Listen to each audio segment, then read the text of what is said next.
So I'm glad to be here. And We're glad you're here. yeah, we want to talk about family business. I will have prepared, a slide, come with something for you to just go online, Google, copy, you will see a lot. But I just felt, I just want to share a story. I want to share to the glory of God so that some of us could learn from our success story. If I want to prepare all those slides and those jargon, I know how to do it very well. Having worked for Shell for 14 years, we do a lot of presentation and PowerPoint. Just go and get some. And they are relevant. You can read them up. I know some of us will even know some of these things. But I want to talk about practical experience. I want you to, and there is no method that fits all purpose.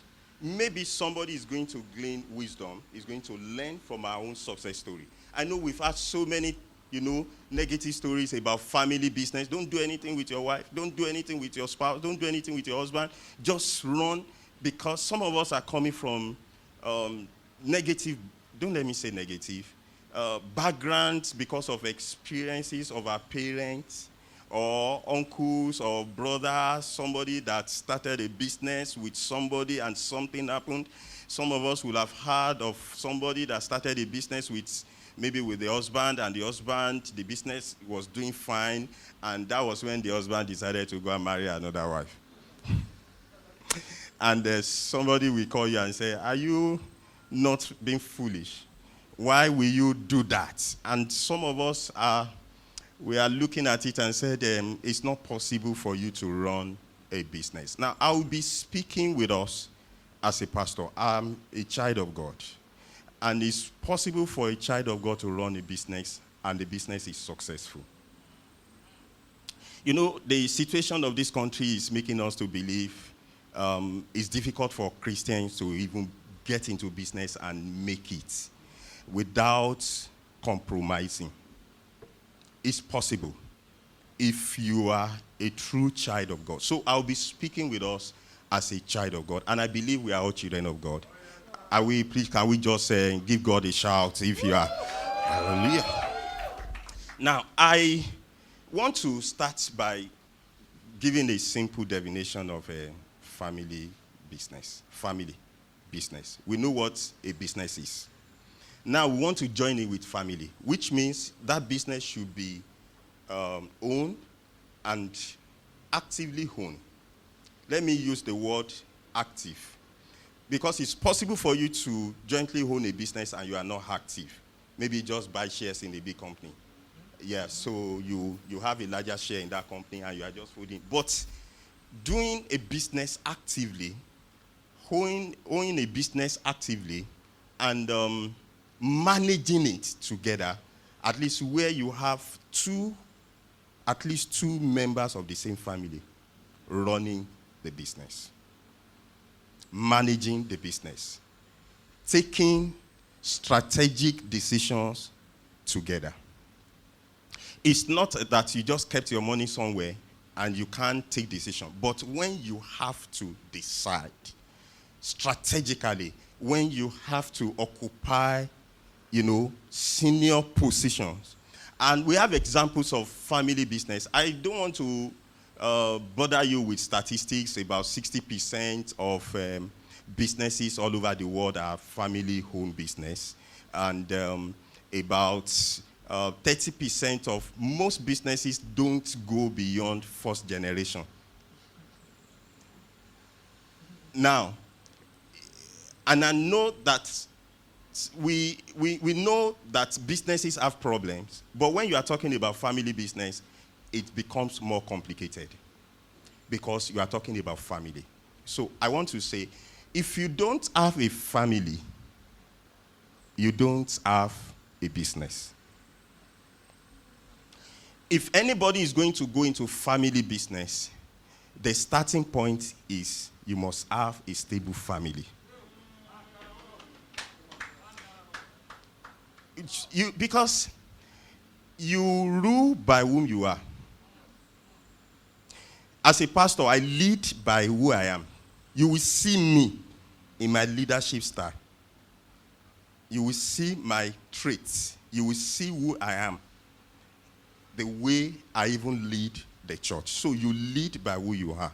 Now, your family business will take from family values, traditions, culture, standard. So you are going to, transfer those things into business that you want to do. So which means your family first. If you don't have a home, if you have not really managed your children, because that's your first business. That's what we were discussing before I came up and said, your wife or your husband and the children, they are the first, members of your business. If you are able to manage your home very well, and you know the kind of person your spouse is, then you can decide to open a business or venture into a business, because the business must be built around the expertise that is available in the family. Some of us will have looked at, I like this business Dangote is doing. And you wish like you are Dangote, you want to go into it. But you don't have the expertise. Some of us, we have money, you are making money. Okay, let me even ask a question. How many of us are in paid job? You are an employee of a company here. You are working for your salary somewhere. Can you just wave your hand? Oh, wow. How many of us are into our personal businesses? Good. So thank God I have the mix. Now, for those of us that are still working for somebody, can I ask you a question? When are you going to build your own business? It's not a sin for you to work for your salary under somebody. But are you preparing for retirement? Some of us, we are preoccupied with, let me make so much money, build houses everywhere, have my investment everywhere, and then I look at it, do the calculation. Sorry, I'm a chartered accountant. You just put it and said, this one is going to be yielding so much. How much do I need to keep my family? Once this one is coming, is making this return, I think I'm fine. But have you ever thought of, after you have worked for 60 years, or to the age of 60, that you are still agile, you are not going to die young, and you were used to waking up to go to VI, and resume 7 o'clock, 8 o'clock, come back late at night, and your body still wants to move around, and the question is, what will I be doing after retirement? Yes, you have the money. So at a point when I wanted to leave, because I just wrote, I said, I'm going. I exited myself. I had the opportunity to leave. After like 5 years that God has been speaking to me that you should go. I love the salary. If you can arrange your life very well, you are a child of God, you don't drink, you don't humanize, you don't go into things that are not necessary, I think you should be fine managing your life with the salary. I said, fine. But God was saying to me that I need to do something. And when the opportunity came, I just told friends, I said, I need to go. So there were couples of friends that said, yes, they are also tired, they want to go, they want to do something. But one of them came back and said, Wale, if I go now, I'm just 45. What will I be doing? By that time, we had already started Treasure Youth International Private School. And the work was requiring more of our time. My wife was doing it. I was funding from the paid job. And most times, as I'm coming back from the office, I will branch. There are issues that requires my expertise.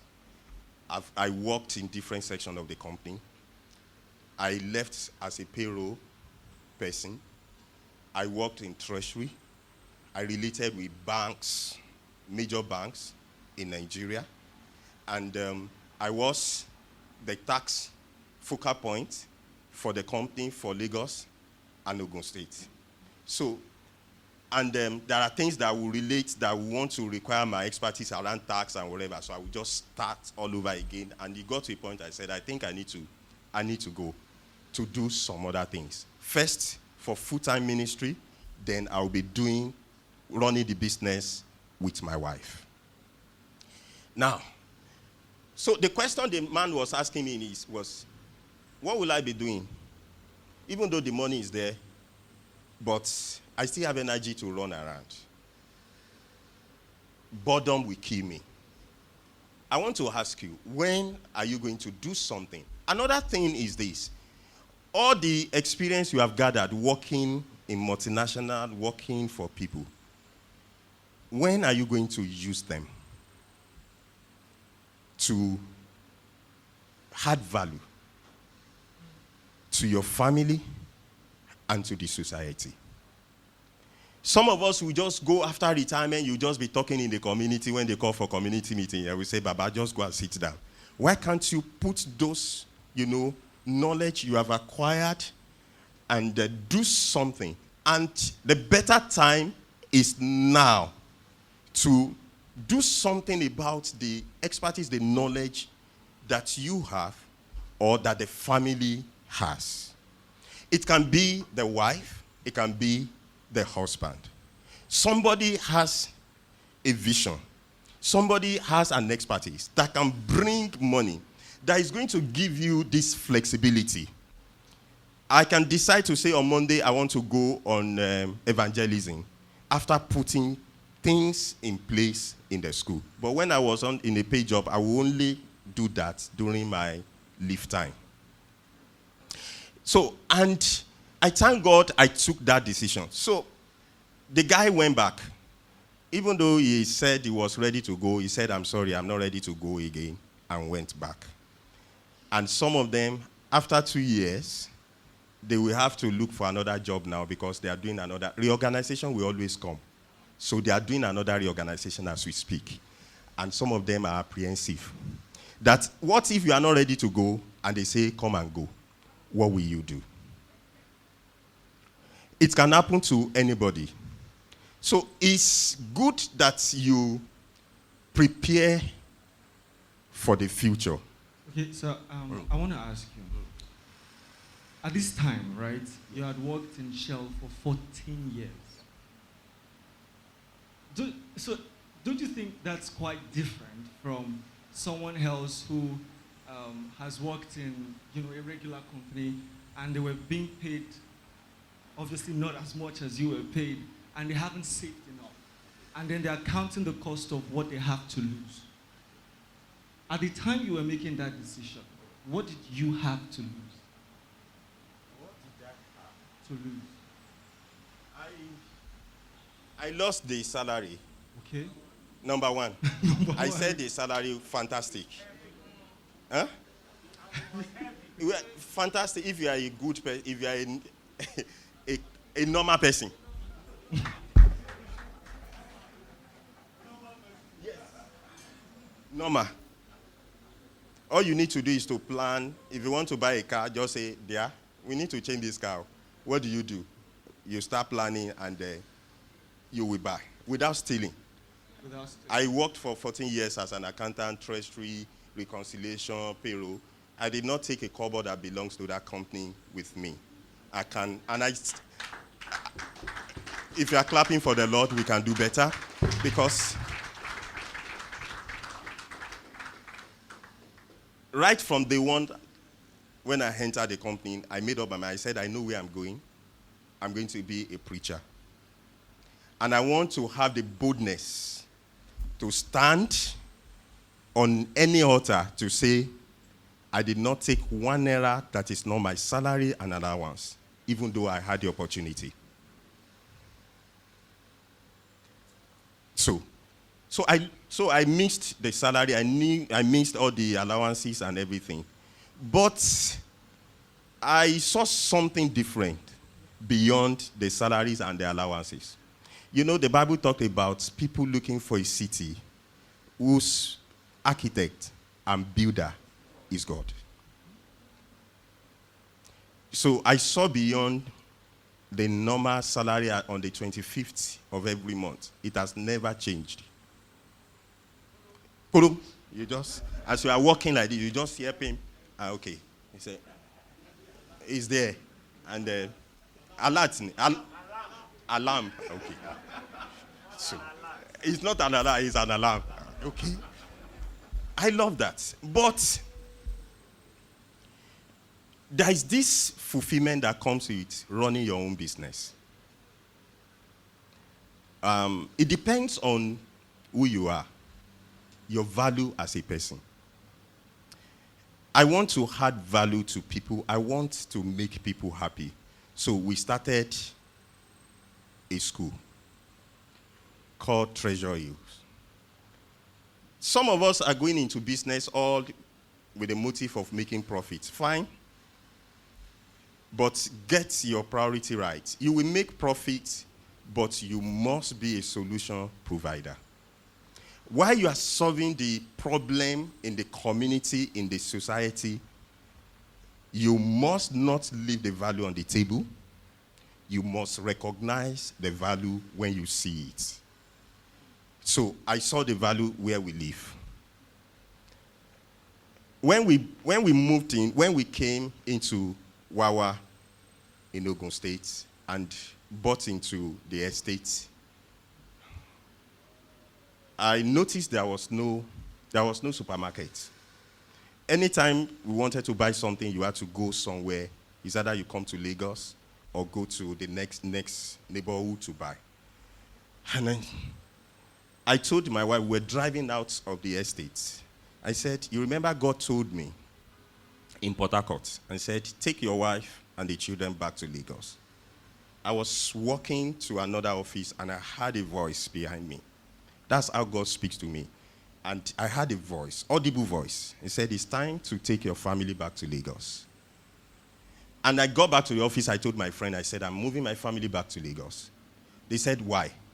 He said to me, he said, it's time for you to build a business and let her run the business. I didn't have the idea of the kind of business we were going to do. So we came to Lagos. As we were moving out, as we were climbing that hill, I noticed there was no place to buy anything. I said, let's do something around supermarkets. Look at this estate. As people are moving in, they were going to be needing things. Let's do something. First, we wanted to solve a problem. And while you are solving the problem, you are also making profit. Some of us, if you want to run an NGO, just go straight. Be intentional about the business you want to do. Just go into NGO and run and just be running without. But we wanted something that would be able to sustain the family. So we started looking for land. And we got one. And we asked an architect to build, to draw, and we got to OPIC for approval, and they said, no, this area is residential area. We are not going to give approval for business like a mall or something or a business center. And I said, wow, what could we do? We got the land, and we started building. And we said, okay, let's build. And they told us, they said, if you build residential, you can convert and do something. That's how we built. As we were doing the construction, there is this building beside, just before our own building. I know doctor will know the building. Somebody just came, rented the place, and started a supermarket.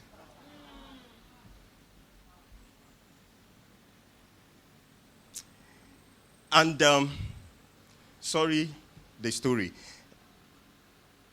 Okay. We own the building. We could use our pricing since she was renting, all I need to do is, if you are selling this water 100 naira, I will sell my own 9. So, because I'm not going to, I can discount the rent over that building. over some time. So what I will do is that I will force you to close down when nobody comes to patronize you because of competitive pricing. And we needed to start a church. I was walking into the building. One evening, my wife was somewhere checking people that were working, and I heard the same voice. He said, "Are you sure this all will not be used as a church?"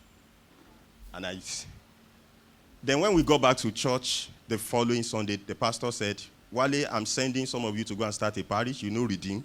And whether you start in your sitting room or in wherever, just go and start." And I just remember the voice I heard. And I said, "Sir, I have an uncompleted building. Can we start?" And he said, "Go and start." So we started, instead of doing supermarkets, we started the Redeemed Christian Church of God Transformation Center using the building.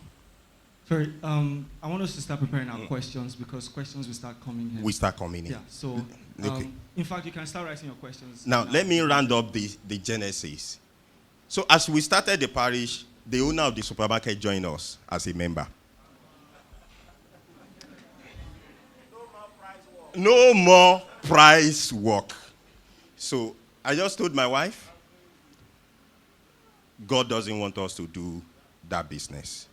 And we closed it. All the contacts we have made about supply, people that will supply the racks and everything, I still have their contact on my phone, cancelled. Let's be running the church. And I was still working. So our children, they started from a school in Magodo. I got transferred to Port Harcourt. I moved them. They were 2 years old. And moved them back to Lagos. And started another school. Coming to Lagos from Wawa, that's Express Road. And my senior pastor started a school in Arepo. That's Alpha Choice. For those of us, I know Dr. we know. And he said, "Wale, I'm starting a school." I said, "Thank God. I don't need to come this way. I'll just go to Arepo and start." I moved the children. And after a year, he said he was not going to run nursery and primary school again. The day I heard, I couldn't sleep.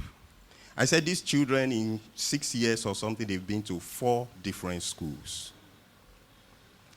Do I need to take them back to Magodo or another school somewhere? Why am I living my life? So I was just praying that night. And the Holy Spirit said, that building should be for a school. I woke my wife up. I said, this is what I'm hearing. We want to start a school. Now, some of us, all the experience, my wife came from a family that had a school for 35 years. And the school started with their last born. My wife is the firstborn. And when the mother had the last born, she started a crèche with the last born. And my wife used to take care. And so she grew into running a school. So she has the experience. Now, you want to do a business, you don't know anything. If you need to go to school, go and learn. If you need to join a company just to learn, just don't put your money somewhere and you said, I know this business is moving, I want to run. Do you want me to stop? So I just want questions to start coming in. Okay, 1.